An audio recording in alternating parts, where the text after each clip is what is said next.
सभी श्रोताओं का हार्दिक अभिनंदन। लीजिए सुनिए श्री जयशंकर प्रसाद द्वारा रचित कहानी इंद्रजाल। गांव के बाहर एक छोटे से बंजर में कजरों का दल पड़ा था। उस परिवार में टट्टू, भैंसे और कुत्तों को मिलाकर 21 प्राणी थे। उसका सरदार मैकू लंबी चौड़ी हड्डियों वाला एक अधेड़ पुरुष था। दया माया उसके पास फटकने नहीं पाती थी। उसकी घनी दाढ़ी और मूंछों के भीतर प्रसन्नता की हंसी छिपी ही रह जाती। गांव में भीख मांगने के लिए जब कजरों की स्त्रियां जातीं, तो उनके लिए मैकू की आज्ञा थी कि कुछ न मिलने पर अपने बच्चों को निर्दयता से गृहस्थ के द्वार पर जो स्त्री न पटक देगी, उसको भयानक दंड मिलेगा। उस निर्दय झुंड में गाने वाली एक लड़की थी और एक बांसुरी बजाने वाला युवक। ये दोनों भी गाबजाकर जो पाते वह मैकू के चरणों में लाकर रख देते। फिर भी गोली और बेला की प्रसन्नता की सीमा न थी। उन दोनों का नित्य संपर्क ही उनके लिए स्वर्गीय सुख था। इन घुमक्कड़ों के दल में ये दोनों विभिन्न रुचि के प्राणी थे। बेला बेडिन थी। मां के मर जाने पर अपने शराबी और अकर्मण्य पिता के साथ वह कजरों के हाथ लगी। अपनी माता के गाने बजाने का संस्कार उसकी नस नस में भरा था। वह बचपन से ही अपनी माता का अनुकरण करती हुई अलापती रहती थी। शासन की कठोरता के कारण कंजरों का डाका और लड़कियों के चुराने का व्यापार बंद हो चला था। फिर भी मैकू अवसर से नहीं चूकता। अपने दल की उन्नति में बराबर लगा ही रहता। इस तरह गोली के बाप के मर जाने पर जो एक चतुर नट था, मैकू ने उसकी खेल की पिटारी के साथ गोली पर भी अधिकार जमाया। गोली मोहर तो बजाता ही था, पर बेला का साथ होने पर उसने बांसुरी बजाने में अभ्यास किया। पहले तो उसकी नटविद्या में बेला भी मनोयोग से लगी, किंतु दोनों को भानुमती वाली पिटारी ढोकर 2-4 पैसे कमाना अच्छा न लगा। दोनों को मालूम हुआ कि दर्शक उस खेल से अधिक उसका गाना पसंद करते हैं। दोनों का झुकाव उसी ओर हुआ। पैसा भी मिलने लगा। इन नवागंतुक बाहरियों की कजरों के दल में प्रतिष्ठा बढ़ी। बेला सावली थी। जैसे पावस की मेघमाला में छिपे हुए आलोकपिंड का प्रकाश निखरने की अदम्य चेष्टा कर रहा हो, वैसे ही उसका यौवन सुगठित शरीर के भीतर उद्वेलित हो रहा था। गोली के स्नेह की मदिरा से उसकी कजरारी आंखें लाली से भरी रहतीं।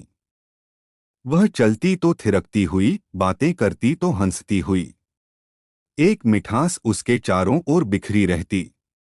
फिर भी गोली से अभी उसका ब्याह नहीं हुआ था। गोली जब बांसुरी बजाने लगता, तब बेला के साहित्यहीन गीत जैसे प्रेम के माधुर्य की व्याख्या करने लगते। गांव के लोग उसके गीतों के लिए कजरों को शीघ्र हटाने का उद्योग नहीं करते।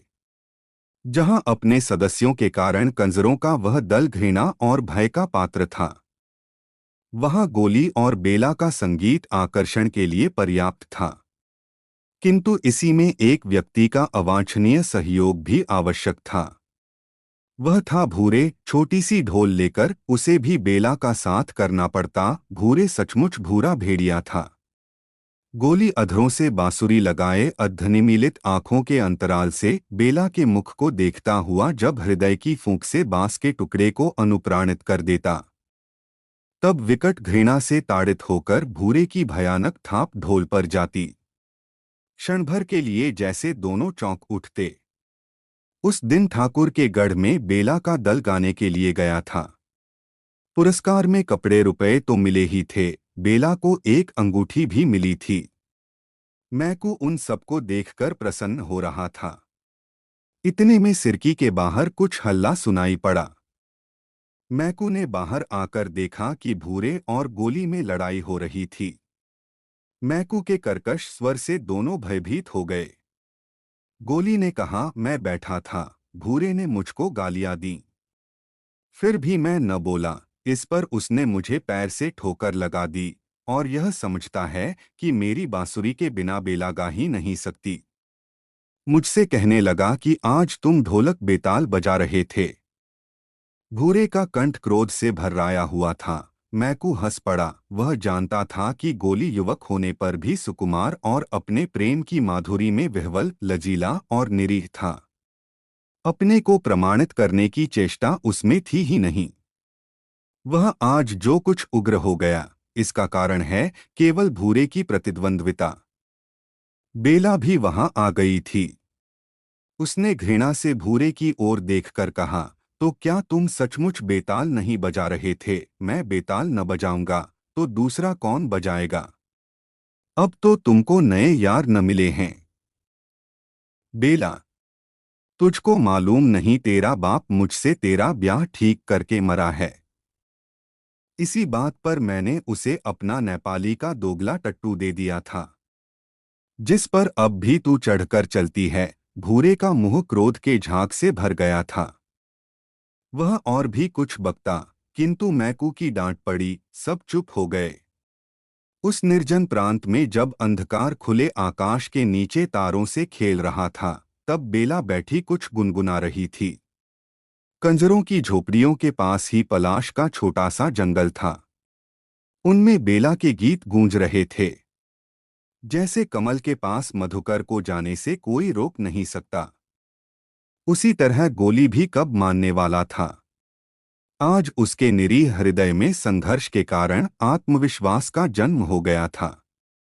अपने प्रेम के लिए, अपने वास्तविक अधिकार के लिए झगड़ने की शक्ति उत्पन्न हो गई थी। उसका छुरा कमर में था, हाथ में बांसुरी थी। बेला की गुनगुनाहट बंद होते ही बांसुरी में गोली उसी तान को दोहराने लगा। दोनों वन विहंगम की तरह उस अंधेरे कानन में किलकारने लगे। आज प्रेम के आवेश ने आवरण हटा दिया था। वे नाचने लगे। आज तारों की क्षीण ज्योति में हृदय से हृदय मिले, पूर्ण आवेग में। आज बेला के जीवन में यौवन का और गोली के हृदय में पौरुष का प्रथम उन्मेष था। किंतु भूरा भी वहां आने से नहीं रुका। उसके हाथ में भी भयानक छुरा था। आलिंगन में आबद्ध बेला ने चीत्कार किया। गोली छटककर दूर जा खड़ा हुआ, किंतु घाव ओछा लगा। बाघ की तरह झपटकर गोली ने दूसरा वार किया। भूरे संभाल न सका। फिर तीसरा वार चलाना ही चाहता था कि मैकू ने गोली का हाथ पकड़ लिया। वह नीचे सिर किए खड़ा रहा। मैकू ने कड़क कर कहा, बेला, भूरे से तुझे ब्याह करना ही होगा। यह खेल अच्छा नहीं। उसी क्षण सारी बातें गोली के मस्तक में छायाचित्र सी नाच उठीं। उसने छुरा धीरे से गिरा दिया। उसका हाथ छूट गया। जब बेला और मैकू भूरे का हाथ पकड़कर ले चले, तब गोली कहाँ जा रहा है, इसका किसी को ध्यान न रहा। कंजर परिवार में बेला भूरे की स्त्री मानी जाने लगी। बेला ने भी सिर झुकाकर इसे स्वीकार कर लिया। परंतु उसे पलाश के जंगल में संध्या के समय जाने से कोई भी नहीं रोक सकता था। उसे जैसे सायंकाल में एक हल्का सा उन्माद हो जाता।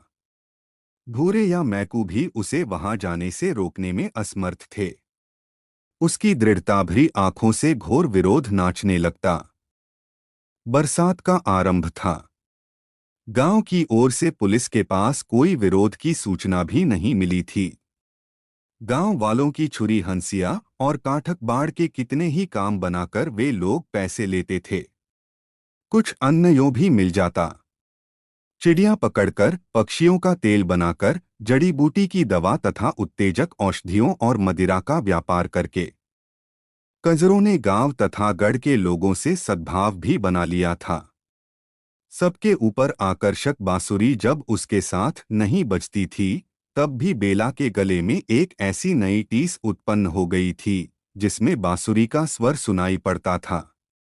अंतर में भरे हुए निष्फल प्रेम से युवती का सौंदर्य निखर आया था। उसके कटाक्ष अलस, गति मदिर और वाणी झंकार से भर गई थी।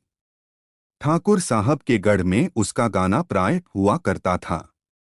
छींट का घाघरा और चोली, उस पर गोटे से ढंकी हुई ओढ़नी सहज ही खिसकती रहती।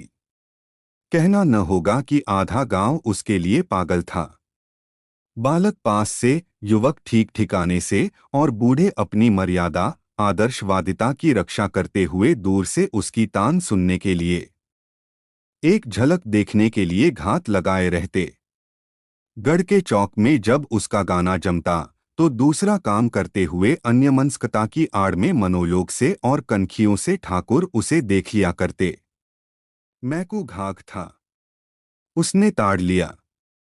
उस दिन संगीत बंद होने पर, पुरस्कार मिल जाने पर और भूरे के साथ बेला के गढ़ के बाहर जाने पर भी मैकू वहीं थोड़ी देर तक खड़ा रहा। ठाकुर ने उसे देखकर पूछा, क्या है सरकार? कुछ कहना है क्या? यह छोकरी इस गांव से जाना नहीं चाहती।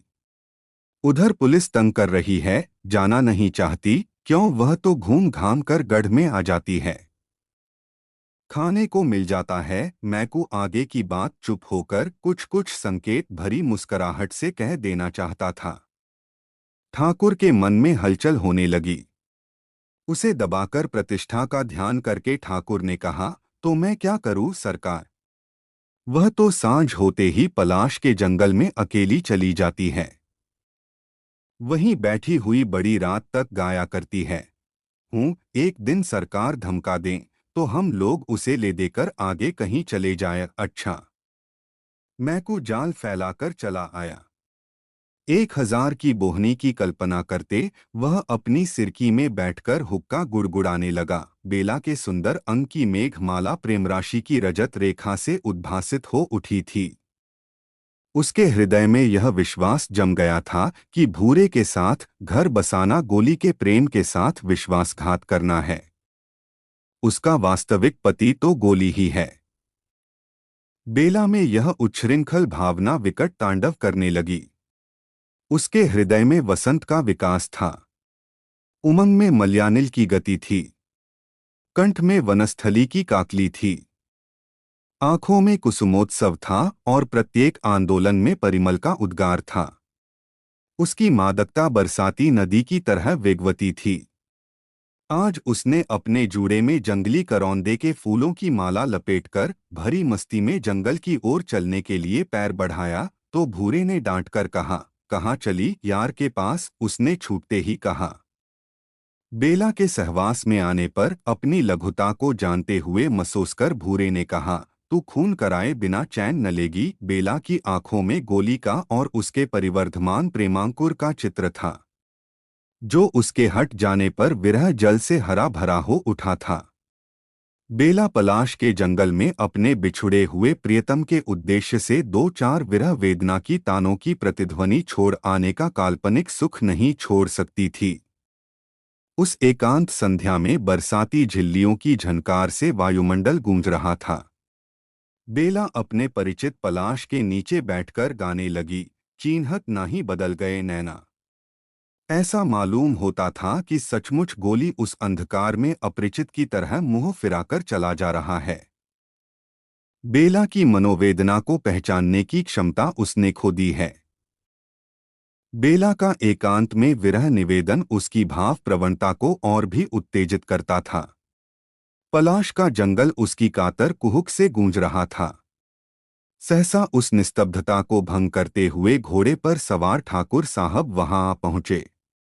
अरे बेला, तू यहाँ क्या कर रही है? बेला की स्वर लहरी रुक गई थी। उसने देखा ठाकुर साहब, महत्व का संपूर्ण चित्र। कई बार जिसे उसने अपने मन की असंयत कल्पना में दुर्गम शैलश्रृंग समझकर अपने भ्रम पर अपनी हंसी उड़ा चुकी थी। वह सकुच कर खड़ी हो रही, बोली नहीं, मन में सोच रही थी, गोली को छोड़कर भूरे के साथ रहना क्या उचित है? और नहीं तो फिर? ठाकुर ने कहा, तो तुम्हारे साथ कोई नहीं है? कोई जानवर निकल आवे तो? बेला खिलखिलाकर हंस पड़ी। ठाकुर का प्रमाद बढ़ चला था।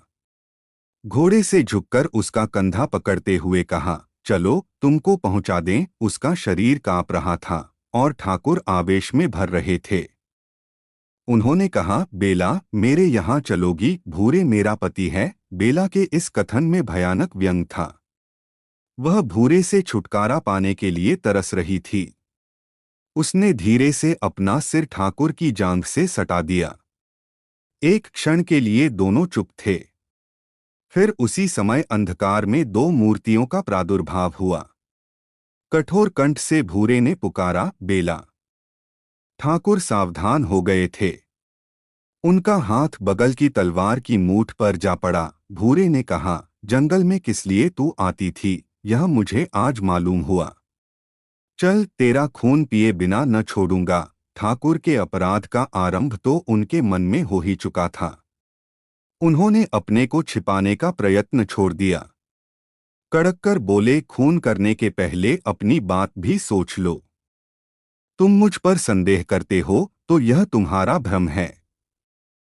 मैं तो अब मैकू आगे आया। उसने कहा, सरकार, बेला अब कंजरों के दल में नहीं रह सकेगी, तो तुम क्या कहना चाहते हो? ठाकुर साहब अपने में आ रहे थे, फिर भी घटना चक्र से विवश थे। अब यह आपके पास रह सकती है।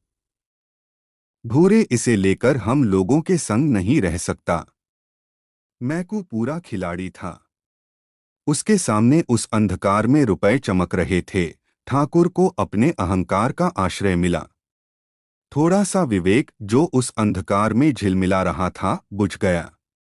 उन्होंने कहा, तब तुम क्या चाहते हो? 1000। चलो मेरे साथ, कहकर बेला का हाथ पकड़कर ठाकुर ने घोड़े को आगे बढ़ाया। भूरे कुछ भुनभुना रहा था, पर मैकू ने उसे दूसरी ओर भेजकर ठाकुर का संग पकड़ लिया। बेला रिकाब पकड़े चली जा रही थी। दूसरे दिन कंजरों का दल उस गांव से चला गया। ऊपर की घटना को कई साल बीत गए। बेला ठाकुर साहब की एकमात्र प्रेमिका समझी जाती है। अब उसकी प्रतिष्ठा अन्य कुलबधुओं की तरह होने लगी है। नए उपकरणों से उसका घर सजाया गया है। उस्तादों से गाना सीखा है। गढ़ के भीतर ही उसकी छोटी सी साफ सुथरी हवेली है।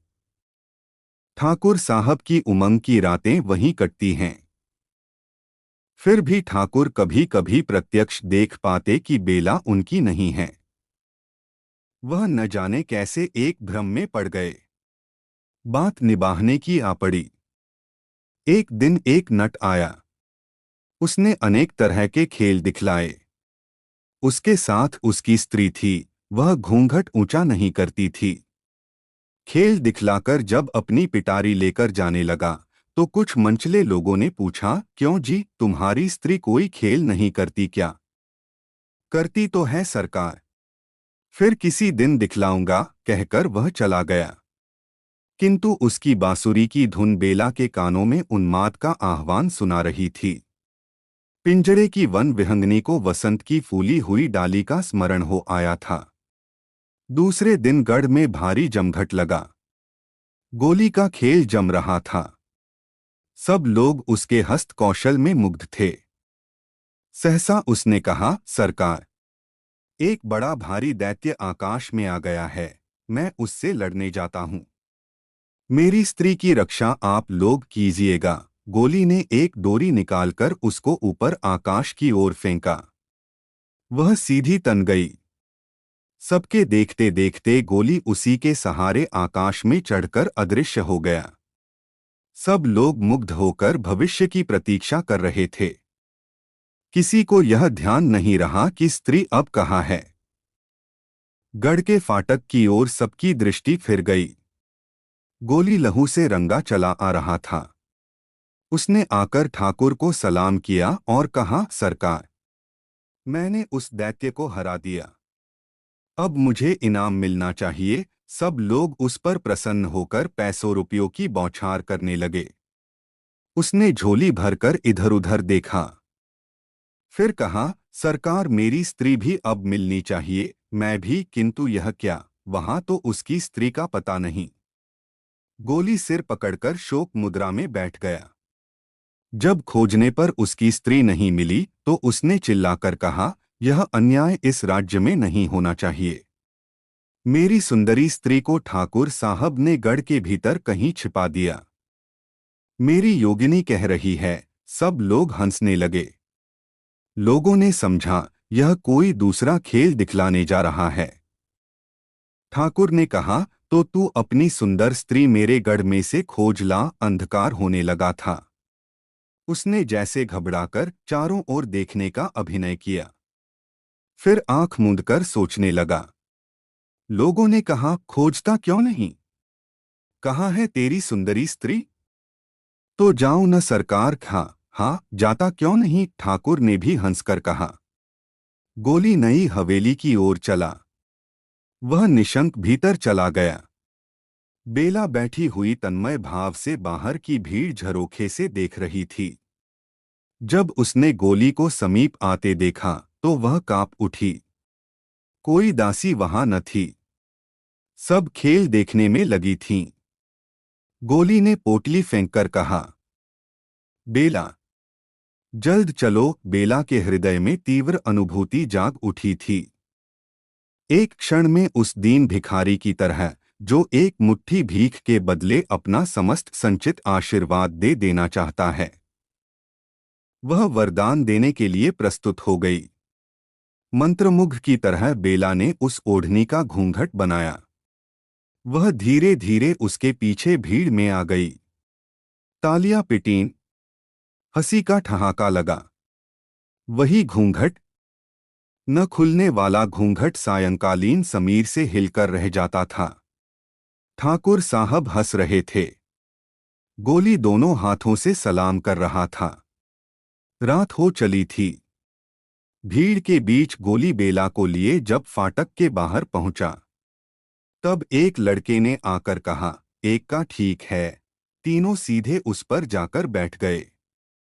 एक का वेग से चल पड़ा। अभी ठाकुर साहब का दरबार जम रहा था और नट के खेलों की प्रशंसा हो रही थी।